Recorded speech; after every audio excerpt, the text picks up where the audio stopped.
where it is impossible not to be rocked to the core by heart-wrenching, soul-searing images of suffering. Yesterday, I went to the Rafah border crossing. There I saw a paradox, a humanitarian catastrophe playing out in real time. On the one hand, I saw hundreds of trucks teeming with food and other essential supplies.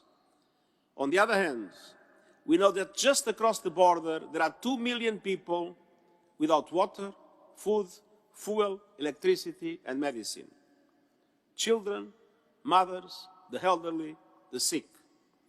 Full trucks on one side, empty stomachs on the other. Those trucks need to move as quickly as possible in a massive, sustained and safe way from Egypt into Gaza. A 20-truck convoy of the Egyptian Red Crescent is moving today. And I want to express my deep gratitude to Egypt for the essential role Egypt is playing in this regard.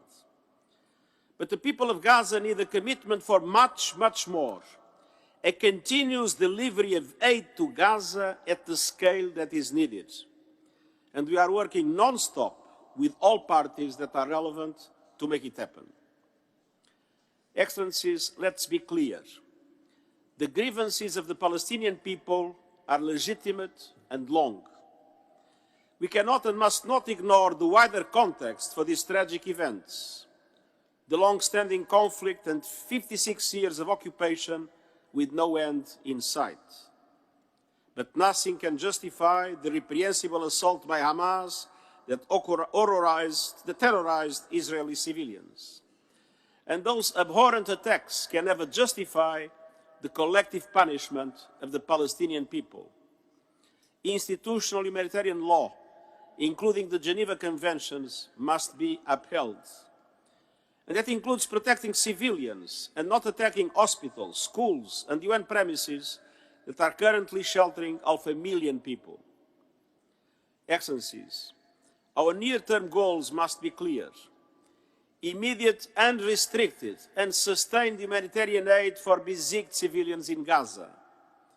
Immediate and unconditional release of all hostages. And immediate and dedicated efforts to prevent the spread of violence, which is increasing the risk of spillover. To advance all these efforts, I appeal for a humanitarian ceasefire now. Excellencies, our sustained collective efforts and resources have never been needed more.